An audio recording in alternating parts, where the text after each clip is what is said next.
daan sa kaligtasan. At sinabi ni Jesus, "Ako ang daan, ang katotohanan, at ang buhay." Ating pag-aralan at ating pakinggan ang mga pabalita ng ating Diyos na dakila patungkol sa ating tunay na kaligtasan.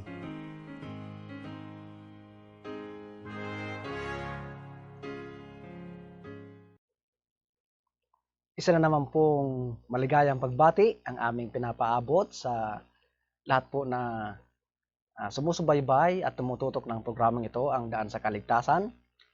Tayo po ay nasa ikalawang serye na ito ay pinamagatang God's Redeeming Love. Ano po?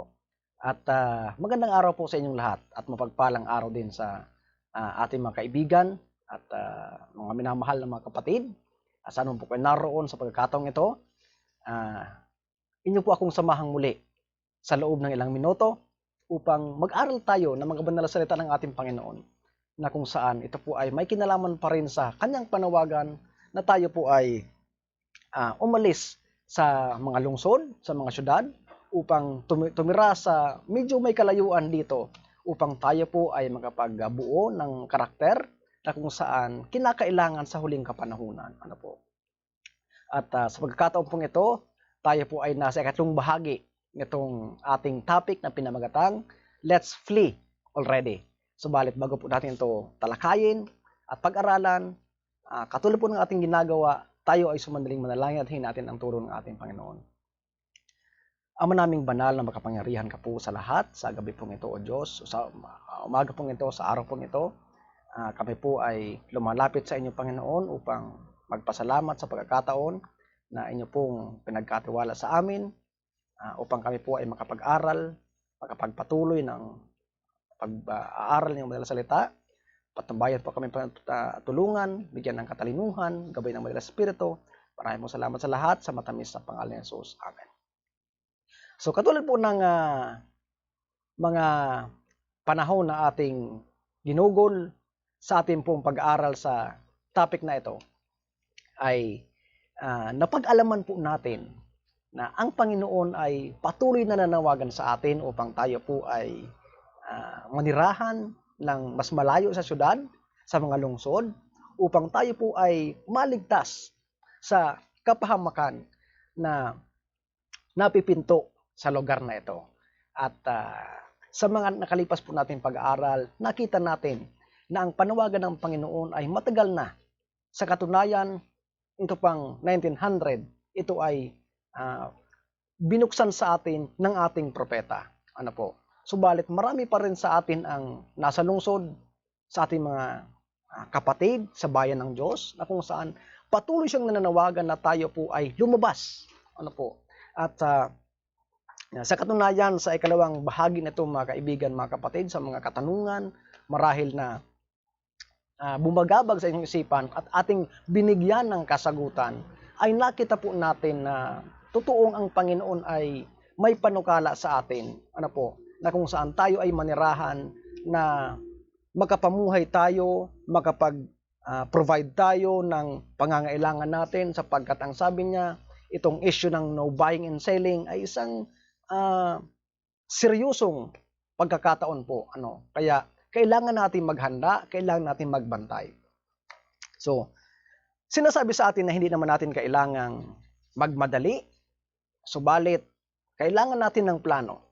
Kaya po sa ikatong pagkakataong ito ay titingnan natin ang mga hakbang kung paano natin gagawin ang pag-alis natin sa syudad. Bagaman po, masasabi natin na late na tayo. Ano po? Kumbaga, sinasabi ng iba na ang signal daw ay yung Sunday law. Hindi po yun totoo. Yung pangalawa marahil ang tinutukoy nila. Subalit, sa nakalipas natin pag-aaral, nakita natin na yung first siege, ano po, yun ang warning na kung saan lumabas ng Jerusalem yung kanyang mga alagad at wala sa kanilang napahamak. Ano po. So, nakita natin sa ating pag-aaral na yung first siege ay nangyari na. 100 years ago. At ngayon po ay narinig natin ang banta ng ikalawang pag-atake. At kung babalikan po natin yung Jerusalem, yung ikalawang pag-atake, yun po ang nagwasak ng Jerusalem. Ano po? So gusto ng Panginoon na magaya tayo noon na ang sabi doon sa ating pinag-aralan, wala ni isa sa lingkod niya ang napahamak. So gusto ng Panginoon na wala din sa ating mapahamak kung tayo ay makikinig at susunod sa kanyang panawagan. Ano po? Kaya ang sabi dito again, the solemn command was given to hasten, for the fiery storm would be delayed but little longer. So, kinakailangan na tayo'y magmadali. Ano po? Sabi dito, the command was given to hasten. Hindi tayo kailangang pabagal-bagal o magpaliban-liban. Ano po? Sapagkat maaring maantala itong panganib, subalit napakakunting panahon. Sapagkat ang Biblia ay nagbigay sa atin ng halimbawa ng realidad ng pangyayari kung ang kanyang panawagan ay ipagpaliban natin at tayo ay maantala. Ano po? Katulad po nito. Ang sabi dito, but one of the fugitives ventured to cast a look backward to doomed city, and she became a monument of God's judgment. If Lot himself had manifested no hesitancy to obey the angel's warning, but had earnestly fled towards the mountain, without one word of pleading or remonstrance, his wife also would have made her escape. Alam niyo po mga kaibigan, mga kapatid, sa maraming pagkakataon, minsan tinitingnan natin yung kwento ni Lot na, ay kasi yung asawa niya ay naging haliging asin sapagkat lumabas nga siya ng Sodoma, subalit yung Sodoma ay hindi lumabas sa kanyang puso. Parang siya lang lahat ang may kasalanan, ano po. Pero kung titingnan po natin mga kaibigan, mga kapatid, ang inspired writings, alam niyo po ba na yun ay kasalanan mismo ni Lot? The influence of his example would have saved her from the sin that sealed her doom, but his hesitancy and delay caused her to lightly regard the divine warning. While her body was upon the plain, her heart clung to Sodom, and she perished with it. Nakita niyo po? Sa ibang sulat, ang sabi doon, because of Lot's lingering spirit. Pag sabing lingering, ito yung tinatawag natin sa ibang terminolohiya na procrastination. Pagpapaliban. Actually, ang sabi kanina, di ba? Sabi ng Panginoon, tumakas kayo sa kabundukan. Ano ang sabi ni Lot? Panginoon, baka hindi naman kailangan sa bundok talaga? Yun may maliit na syudad, baka pwede naman doon. Sapagkat marahil ligtas naman kami doon. Sabi ng Panginoon, doon sa bundok. Kaya, yung kanyang pagpapaliban, yung kanyang pagkaantala, ang sabi dito, yun ang naging dahilan kung bakit napahamak ang kanyang asawa. So marami sa atin mga kaibigan, mga kapatid, ang ganitong espiritu. Ano po? Ganitong espiritu. Especially to the head of the family. Ano po? Na dapat tayo yung ang nagugobyerno, tayo ang head, tayo ang priest, tayo ang leader ng ating family. But because of our delayed and lingering spirit, hesitancy, pwedeng mapahamak ang ating tahanan. Isa sa mga katanungan na gusto kong bigyan nating pansin, ang sabi ito, what about the lost in the cities? Kumusta yung mga lost, yung mga nawaglit sa mga lungsod? Ang sabi dito ng 1 Samuel 15:22, to obey is better than sacrifice. Ang pagsunod ay mas mainam kaysa sa hain.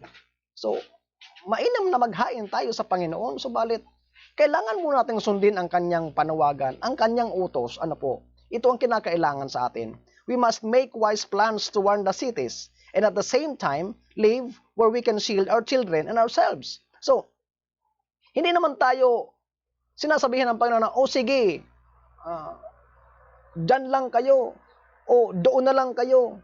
Kailangan balanse. Ano po? Sapagkat hindi natin siguro maaatim, lalo sa bandang huli, na we are too busy saving others, but our own household will be lost. Ano po? Hindi yun marahil katanggap-tanggap sa atin. Kaya sabi dito, babalaan natin ang syudad, subalit kailangan natin protektahan ng ating pamilya sa pamamagitan ng pag-alis sa kanila sa mga lungsod. Ito ang panawagan ng ating Panginoon. From the contaminating and demoralizing influence of prevalent in these places. Ano po? Masyado nang kontaminado ang mga lungsod na ang ating mga karakter ay kontaminado din. Pansinin niyo po mga kaibigan, mga kapatid, ang mga kabataan natin ngayon. Hindi sa nagkukundina tayo, naghuhusga tayo, but if you would notice mga kaibigan, mga kapatid, ang ating mga kaibigan, yes, they go to church, they maybe sometimes participate in church activity for the youth, but look at their lifestyle, the way they dress, their haircuts, their hairs, their faces. Mahirap nang ma-distinguish. Ano po? Mahirap nang makita yung pagkakaiba ng mananampalataya sa hindi. Ito yung ibig sabihin ng kontaminado na tayo. Ano po? So, gaano ba kalayo dapat yung tirahan natin sa syudad?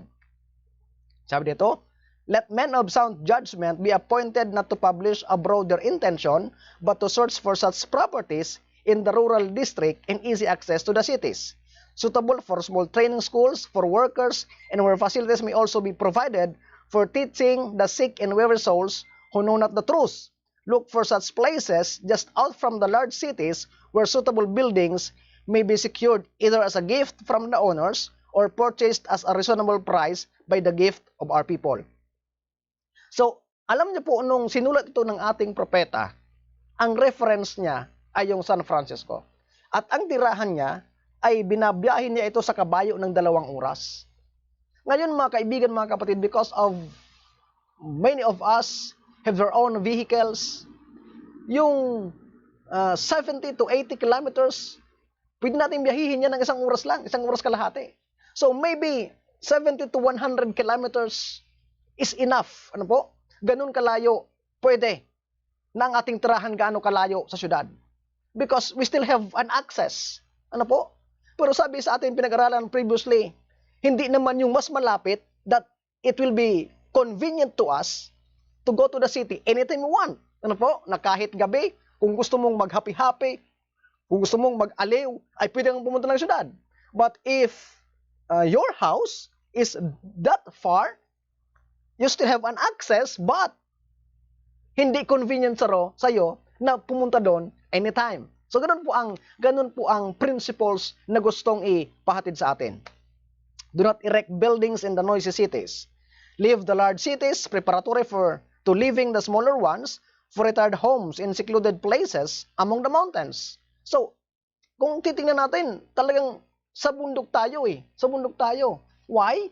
Hindi naman marahil dun sa malaking bundok, but somewhere, sabi nga dun sa previous study natin, free from the interference of the enemy. Ano po? So, ipanalangin natin kung saan talaga yung lugar natin. Ano po? So, ngayon, pag-aral natin yung mga hakbang kung paano tayo lalabas ng mga syudad. Sapagkat sabi ko nga, maaring late na tayo, maaring malaki yung naipundar natin doon sa mga syudad, malaki yung mga bahay natin, but we have to move out. So, ano ba ang gagawin natin? May iniwan sa ating hakbang ang kasulatan na pwede nating sundan. Ano po? Ito ay hindi naman lahat, but I would like to share some steps to you na pwede nating sundan kung paano tayo lalabas ng mga lungsod, mga kaibigan, mga kapatid, na tama o ayon sa kalooban ng ating Panginoon. Sabi dito ng Matthew 19:26, with men, this is impossible, but with God, all things are possible. Marahil iniisip natin na, ay, mahirap na sigurong gawin natin yung ngayon. Sabi nga ng iba, hindi na tayo pwedeng lumabas ngayon ng syudad, hindi na tayo pwedeng lumabas ng bundok because of this, because of that. Mga kaibigan, imposible sa ating isipan. But with God, all things are possible. Na po?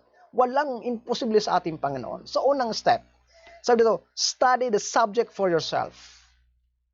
Pag-aralan natin itong mga katotohanan sa ating sarili. Bakit po?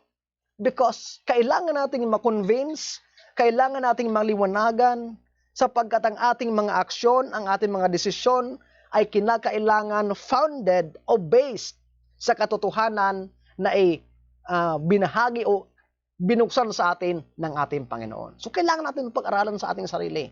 Bakit ko ba gagawin ito? Bakit ako susunod?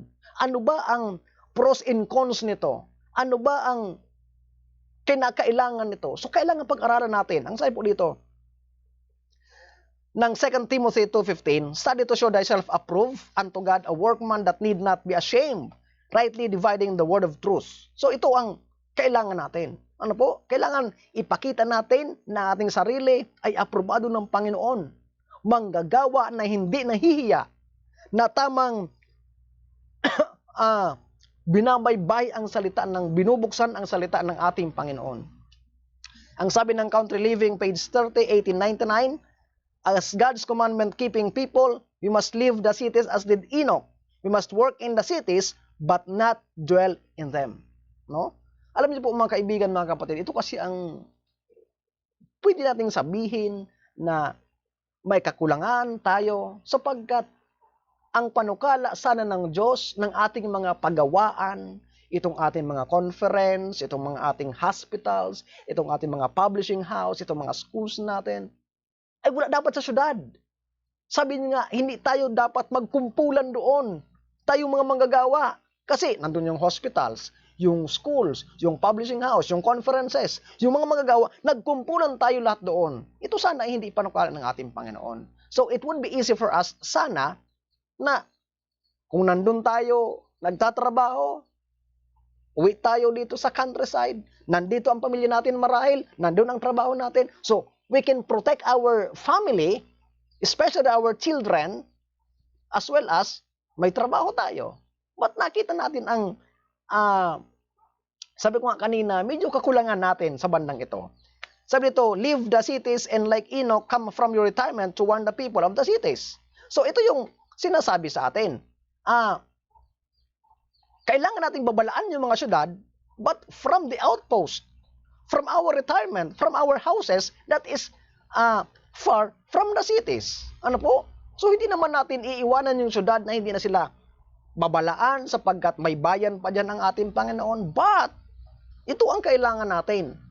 Na babalaan natin sila, subalit from our outpost, from our retirements.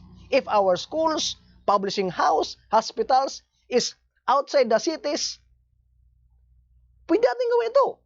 Medical mission, vacation Bible school, distributing of pamphlets sa mga syudad, pwede natin gawin. So, nakababala tayo, nasunod natin yung kagustuhan ng Panginoon. But kung nandun tayo at contaminated yung ating pamilya especially, mga kaibigan, mga kapatid, marahil hindi tayo nakakapalugod sa mata ng ating Panginoon. Sabi dito, Enoch walked with God and yet he did not live in the midst of the city.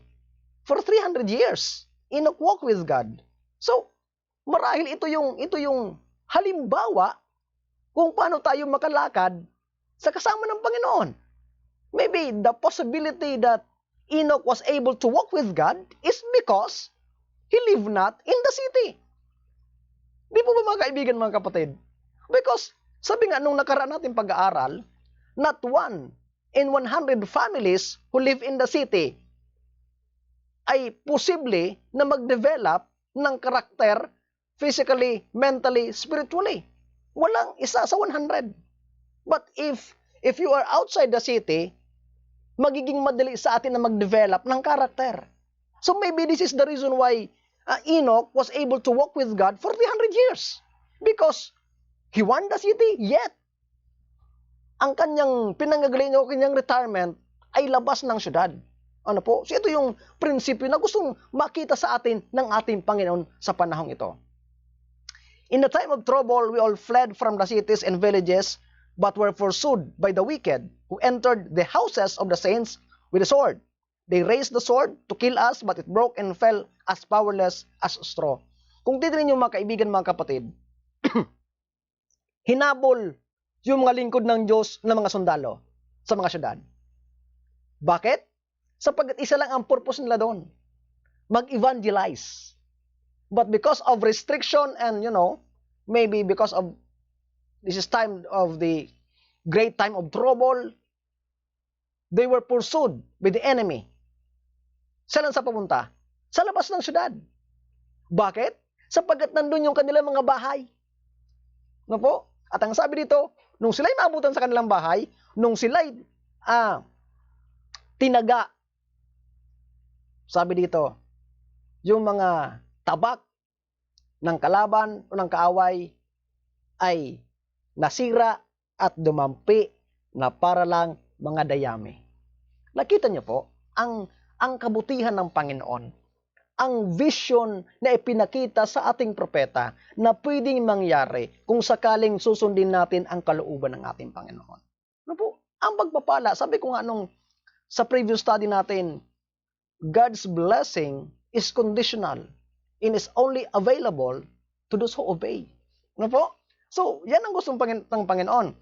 When iniquity abounds in a nation, there is always to be heard some voice giving warning and instruction, as the voice of Lot was heard in Sodom. Yet, all that Lot and his family did in Sodom could have been done by them even if they had lived in a place some distance away from the city. So, nung panahon ng malapit ng gunawin, nandun yung warning ni Lot.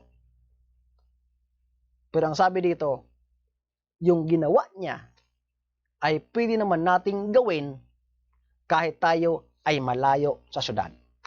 Ang problema, pwede nating gawin pero siya, dahil nandun sa syudad, alam niyo po ba, o alam natin marahil, na yung kanyang mga anak na may mga asawa na doon ay hindi niya nadala palabas ng syudad at sila ay napahamak doon. So, this is the reality. We may be warning other people, yet, what if members of our family will be lost? Ito ay mahirap tanggapin sa atin. Pangalawang hakbang, pray for God's guidance. Ipanalangin natin. Matapos natin pag-aralan ang katotohanan kung ano ang sinasabi ng Panginoon tungkol dito, na kailangan nating lumabas ng lungsod, ano ang mga dapat nating gawin, bakit natin ito gagawin, ano ang naghihintay sa atin ng pagpapala, ano ang kapahamakan kung mananatili tayo. Ngayon, ipanalangin natin ang kalooban ng Panginoon kung kailan tayo aalis at ano ang gagawin natin. Sabi ng Luke 18:1, and he spake a parable unto them to this end, that men ought always to pray and not to faint. So ito yung mga kaibigan yung sinasabi natin na enduring faith. Ano po? Na bagaman marahil hindi, alam niyo po mga kaibigan, hindi ibig sabihin na nalangin tayo ngayon, bukas may sagot na ang ating Panginoon. But sabi sa talata, pray and not to faint. Kung tayong manghina, huwag kang manghinawa, hintayin natin ang go signal ng ating Panginoon sa mga bagay na ito. Pangatlo po, make a start. Ano po? Bagaman nanalangin na tayo, hinihintay natin, habang tayo naghihintay sa Panginoon, let's make a start. Umpisa natin. Kumilos na tayo. Bakit? Sabi ng Luke 17:11-14, and it came to pass, as he went to Jerusalem, that he passed through the midst of Samaria and Galilee. And as he entered into a certain village, there met him 10 men that were lepers, which stood afar off. And they lifted up their voices and said, Jesus, Master, have mercy on us. And when he saw them, he said unto them, Go, show yourself unto the priest. And it came to pass that as they went, they were cleansed. Alam niyo po ang kwento nito mga kaibigan, mga kapatid. Noong panahon ni Kristo, itong mga kitungin ay nasa labas sila ng syudad nakatira. Hindi sila pinapahalubilo sa mga tao. Pero habang nandun sila, nagpapagaling, pag sila ay pakiramdam nila o sa tingin nila magaling na sila, it is the priest who will declare if you are really cleansed or not. So, pag malinis ka na, magaling ka na, magpapakita ka sa pare. Pag sinabi ng pare, okay, magaling ka na, babalik ka na sa pamilya mo. Pero pag sinabi ng pare, hindi ka pa magaling, balik ka ulit doon. Isang araw, habang naglalakad ang ating Panginoong Hesus, sumigaw yung mga kitungin. Panginoong Hesus, Master, pagalingin mo naman kami. Sabi ng Panginoon, sige, pakita na kayo sa pare. Alam niyo po, kung sa panahon ngayon, at wala kang pananampalataya, sasabihin natin, Ano ba naman to si Panginoon? Sabi ko nga, pagalingin kami, pupunta daw kami sa pare. Paano kami pupunta? Na hindi pa naman kami magaling. But you know what? Because of their faith, they went to the priest. Hindi pa sila pinagaling ha? They went to the priest. Because they believe what Jesus has said. At ang sabi dito, and it came to pass that as they went, they were cleansed. Alam niyo mga kaibigan, mga kapatid, pag tayo ay nagsimula, inumpisa nating kumilos, meron na tayong motive, decision, lalabas tayo. Along the way, ang sabi ng country living, God will show us what to do step by step. Yun mga kaibigan, as we make our first step, He will show us the second, the third, until nandun na tayo at nakikita natin ang pagpapala at totaling paggabay ng ating Panginoon. Apo. Sabi ng Letters in the 5:1902, all that needs to be done cannot be specified till a beginning is made. So, hindi magiging malinaw sa atin hanggat hindi natin inuumpisahan ang lahat ng ito. Ano ang pang-apat? Sabi dito, don't rationalize. Huwag tayong gumawa ng maraming rason. No? Irrational natin yung, alam mo naman Panginoon na nakapaglilingkod naman ako sa iyo kasi nandito yung hospital natin, ako naman ay nagtatrabaho doon. Nandito yung schools natin. Ako naman ay nakapaglilingkod, nakapagbabala. Marami tayong rason. Na-rationalize natin, gina-justify natin yung ating kalaglagayan. Ay, dito kasi ako na-assign eh. Siguro Panginoon, maintindihan mo naman. Ano po? Sabi nga ng iba, bakit wala na bang mercy ang Panginoon na, alam niyo po, ang mercy ng Panginoon sa panahon ni Lot, yung kanyang panawagan na lumabas. Yun ang mercy niya. Hindi sila pinabayaan doon na husgahan yung bayan na hindi sila babalaan, na hindi sila tawagin palabas. That's God's mercy. Kaya nga pinapalabas tayo eh.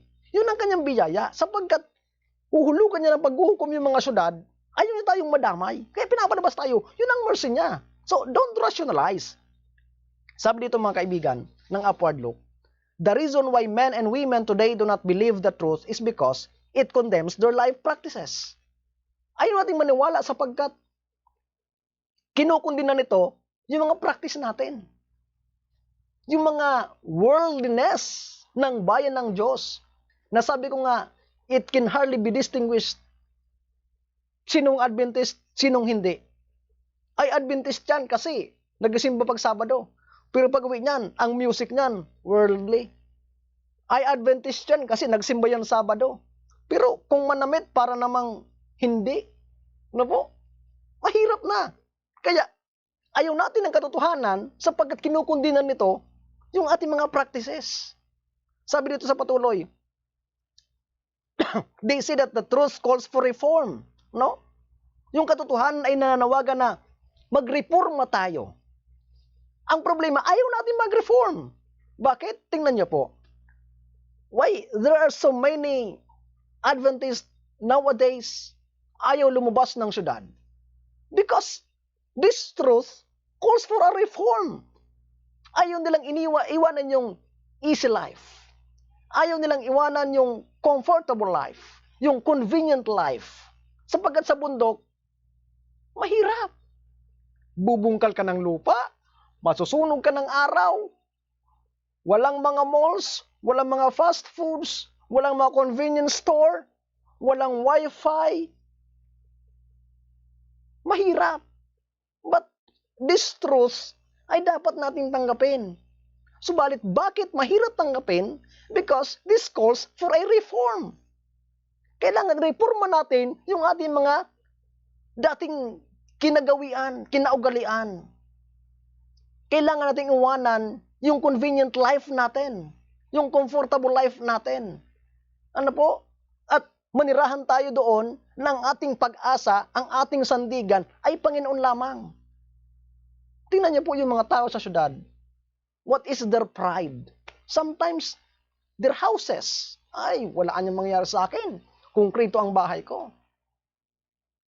Their work. Okay lang anyang magkaroon ng crisis. Stable ako sa trabaho ko. their finances.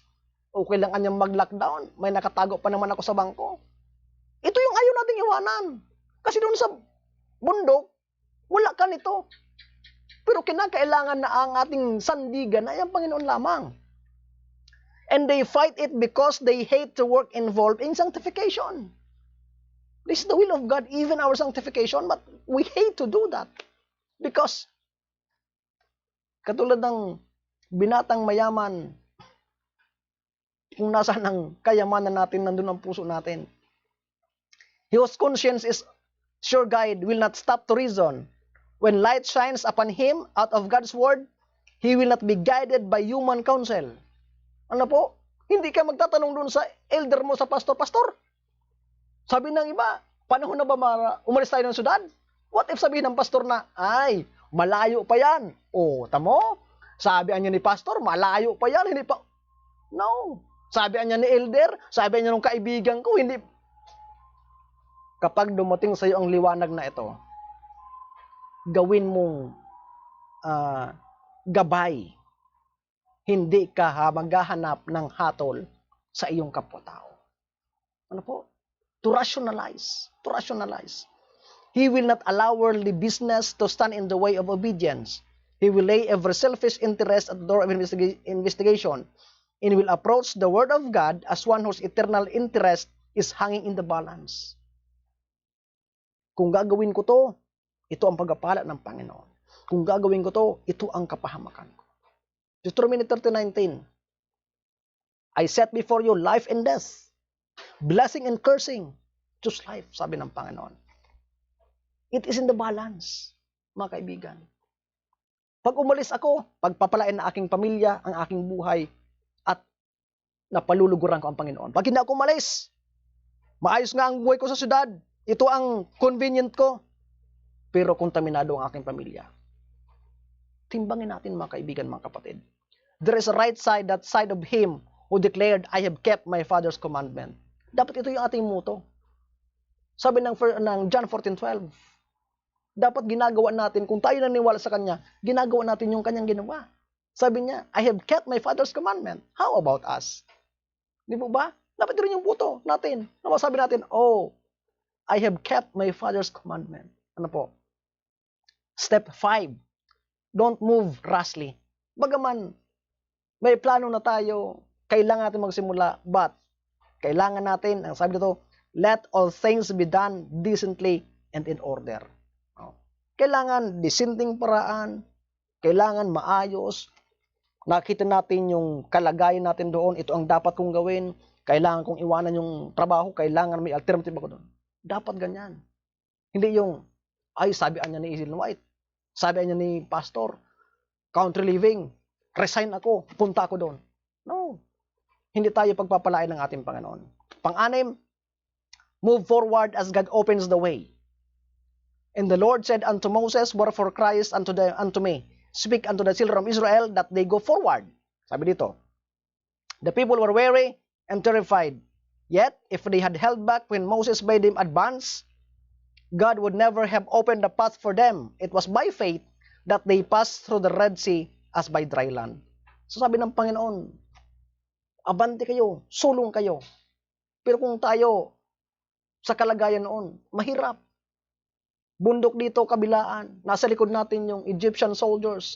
Nasa harap natin ang Red Sea na dagat. How can we move forward? It is an obstacle. It is a hindrance. But by faith, through the bidding of Moses, let's go forward. And as they move, parang yung mga 10 lepers, as they move, God made a way.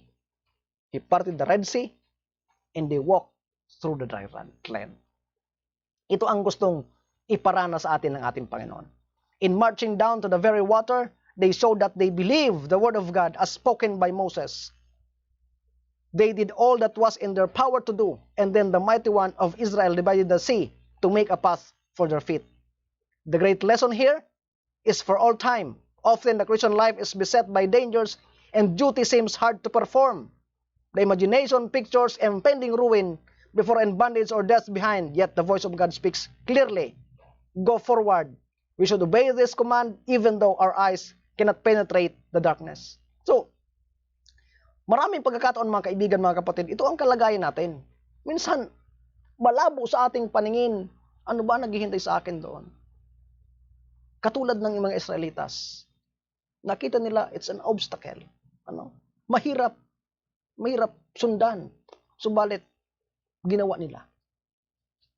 Alam niyo po, isang malaking bagay sa ating halimbawa, si Abraham. When God bade him to move out from that city, hindi siya nagtanong, Panginoon, anong kalagayan ko doon? Maganda ba ang trabaho ko doon? May maayos ba akong bahay katulad ng bahay ko dito sa syudad? May mapapasukan kayang paaralan itong mga anak ko na private na ganito? Maganda kaya ang kalagayan namin doon? Convenient ba ang... No. Abraham didn't ask God about it. Kaya pinagpala siya ng ating Panginoon. Katulad natin mga kaibigan, mga kapatid. Ito ang kailangan natin gawin ngayon. And we feel the cold waves about our feet. The obstacles that hinder our progress will never disappear. Before a halting, doubting spirit, those who defer obedience till every shadow of uncertainty disappears, and there remains no risk of failure, of defeat, will never obey at all. Nakita niyo po? Kapag naghintay pa tayo na yung ating move ay hindi tayo magkakamali, hintayin muna natin na wala nang hindrances bago tayo kilos. Ang sabi dito, we will not obey at all. Ano po? Marahil, nag-move ka ngayon, you ask the Lord, dinitur ka ng Panginoon, at least you learn. That is God's way. Ano po? As long as ginagawa mo yung kanyang kalooban. Pero parang hindi ka na, hintayin muna natin na maging paborable sa atin ng lahat, makatapos muna ito, maghanap muna tayo ng lupa doon, magpatayo tayo ng bahay, kailangan may ganito, may tubig, may kuryente. No. Time will come, we will not obey. Yun ang totoo doon. Ang sabi ng unbelief, let us wait till obstructions are removed and we can see our way clearly. Sabi kanina yung mga Israelitas, they can penetrate the darkness. Yet, they believe God and move forward. Ano po? Ito rin ang kailangan natin gawin. Sabi ng kawalan ng pananampalataya, hintayin muna natin mawala yung mga obstruction before we move. Pero, hindi tayo pagkapalain. But faith courageously urges and advance, hoping all things, believing all things. The path where God leads the way may lie through the desert or the sea, but it is a safe path. Sa disyerto mga kaibigan, alam natin, malamig, mainit. Sa dagat, panganib. Pero kung ito ang kailangan para matuto tayo magtiwala sa ating Panginoon, every step of the way, alam natin na kung yun ang kalooban ng Panginoon, it is a safe path for us. Hindi sila pandaan mga kaibigan, mga kapatid doon sa imposibleng daanan. Bakit sila pinadaan doon ng Panginoon na bundok-bundok, nandiyan ang kalaban, at may dagat? Sapagkat gusto silang turuan ng Panginoon kung paano magtiwala sa kaparaanan ng Panginoon. Ito ang gustong ituro sa atin mga kaibigan, mga kapatid. Sabi dito, life in the cities is false and artificial. Ang buhay daw sa syudad ay hindi totoo. Artificial. Panglabas lamang. Piki ang buhay sa syudad. Bakit? Minsan, sa isang banda, tayo ay Kristiyano. But there are times na nakikita natin yung mga neighborhood natin, yung ating mga kaibigan, na ganito sila. Gusto rin nating abutin. Sapagkat pag nagpakita tayo na tayo ay simple, tayo ay ganito lang, ayaw nating isipin nila na, ay, mahirap to, ay, mahinang klase, ay, low profile. Kaya minsan, naglalagay tayo ng fasad sa ating harap. Despite of being a Christian, para makita nila, ay, ito ganito to, ay, ito ganito to. Pero ang totoo, kailangan ipakita natin yung ating tunay na kulay sana. But sa syudad, ito yung mga tao. They fake. The intense passion for money getting. Ano po? Makita nyo sa syudad. Sometimes, even Sabbath, Nag-agawan pa. Bakit? Sapagkat gustong makakuha ng kabuhayan. Sapagkat lahat sa syudad, bayaran. Ano po? Maraming expenses. Kailangan tayong kumita para may pantustos. Pero kung nandun ka sa bundok, may tanim kang talbos, may kubo ka, may tubig ka, may ilog, wala kang isipin masyado. Ito because of artificial life, false living, we engage into the passion for money getting, even to us Adventists. Kaya nga marami nahulog sa atin sa scam yung usury, at tinatawag sa Psalms 15. Marami sa atin. The world of excitement and pleasure seeking. No? Kalayawan. The thirst for display is of the world. Lust of the flesh, lust of the eyes, and pride of life. Pride of life, love of display. Minsan yun nga sinasabi ko, pinipiki natin sapagkat gusto natin makasabay doon sa ating mga kaibigan, sa ating mga kapitbahay, sa ating mga kumare na hindi mananampalataya. We are showing off. Ano po? We engage into love of display. Kailangan sabihin nila na, ay, may pera din tayo, ay, maganda rin tayo, maganda ang ating... Dinaday natin ang ating sariling mga kaibigan, mga kapatid. But this is city life na pinapaiwasan sa atin ng ating Panginoon. Sabi dito, the luxury in extravagance. No? Minsan, because of love of display, kailangan bumili tayo ng mamahaling kagamitan. Pero hindi tayo makatulong sa gawain ng Panginoon. Extravagance. Ano po? All our forces that with the great masses of mankind are turning the minds from life through purpose. They are opening the door to 1,000 evil. Itong totoo mga kaibigan.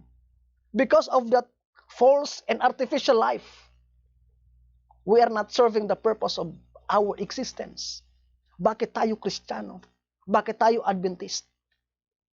Sabi ng Pedro, we are called out of darkness into the marvelous light. Bakit? To show forth the praises of Him who called us. This is the purpose of being an Adventist. But because of this false and artificial life, we do not serve that purpose, beloved. And we offend our Maker and Creator. At tayo ay nagiging disgrace sa Kanya. The cities are filled with temptation. We should plan our work in such a way as to keep our young people as far as possible from this contamination. Contaminated yung ating mga kabataan. Sabi ko nga kanina. Yes, pumupunta sila ng simbahan. Nag-join sa mga activity ng church. But look at them. Minsan yung kanilang pananamit, hindi mo nga makita kung Adventist ba o hindi. Ano po? Umakit ng, this is not a condemnation, but we are serving a holy God. Marami akong nakita ng mga kabataan. They are proud that they serve God through rendering of special music. Pero yung kanilang kasuotan, hindi kabagay-bagay doon sa pulpito. Akala nila, basta nakabigay na sa Panginoon, kailangan paboran na sila ng Panginoon. No? Remember, Matthew 7:21. They extend great service to the Lord, yet at the end, God never knew them. Tandaan po natin itong mga kaibigan, mga kapatid. The children and youth should be carefully guarded. Bantayan. At ang sabi kanina, mababantayan lang natin ito sa mga syudad. Ay sa mga liblib na lugar.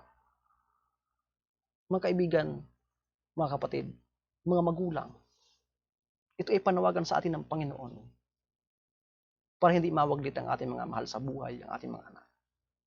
Ano po? Sinasabi ng iba, bakit? Pag ng country living ka ba, banal ka na? No. Subalit, mataas ang garantiya ng Panginoon na pag nag-country living ka, mataas ang posibilidad na makapag-develop ka ng karakter na mahirap mong magawa sa mga lungsod.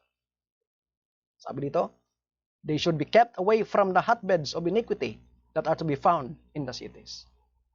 Ito po, maraming kabataan ang napapahamak because of being in the cities. The pleasure. Marami sa atin, even Adventist. At ito ang gustong iwasan natin. Gusto ng Panginoon makaiwas tayo. Ito ang kanyang biyaya na sinasabi ko kanina. Ang kanyang judgment ay hinuhulog niya na sa mga syudad. Ayaw niya tayong mapahamak. Ayaw tayong madamay dito. Kaya hanggat maaari, paulit-ulit tayong tinatawagan ng Panginoon. Umalis kayo dyan. Lumabas na kayo habang may panahon pa. Ano po? Marahil, huli na nga tayo. Kaya sabi ng Inspired Writings, let us pray. Let us pray that these 4 angels will still hold the 4 winds a little longer because we are not ready yet. Ipanalangin natin mga kaibigan ang lahat na ito upang tayo ay patuloy na pagpalain ng Diyos at patuloy tayong lumakad sa daan ng kaligtasan. Ama naming banal, maraming salamat po na minsan pang binuksan niyong muli sa amin ang katotohanan ito na patuloy na gagabay sa amin, pagpapatibay, magdadala sa amin ng tunay niyong pagliligtas, gagabay sa amin papunta sa tunay na daan ng kaligtasan. Lalo tigit ang mapaglingkuran ka namin, Ama, mapaluguran ka ng aming mga ginagawa. Pagpalain kami, O Diyos, pagpalain inyong bayan. Na sa mga bagay na ito, bigyan kami ng malinaw na kaisipan, malinaw na pagpapasya, at gabayan kami ng Banal na Espiritu nang magawa namin to ng maayos, ng ayon sa iyong kalooban. Maraming salamat po sa lahat. Ito ang aming hiling sa matamis na pangalan ni Jesus. Amen. Sa muli po, maraming salamat sa inyong pagsama sa atin, sa ating pag-aaral, at sana'y napagbulay-bulayan natin ang lahat ng ito. Ipanalangin natin na tayo gabayan ng Panginoon patuloy at ang pagpapala ang patuloy na sumaatin upang tayo ay patuloy na lumakad sa tunay na daan ng kaligtasan.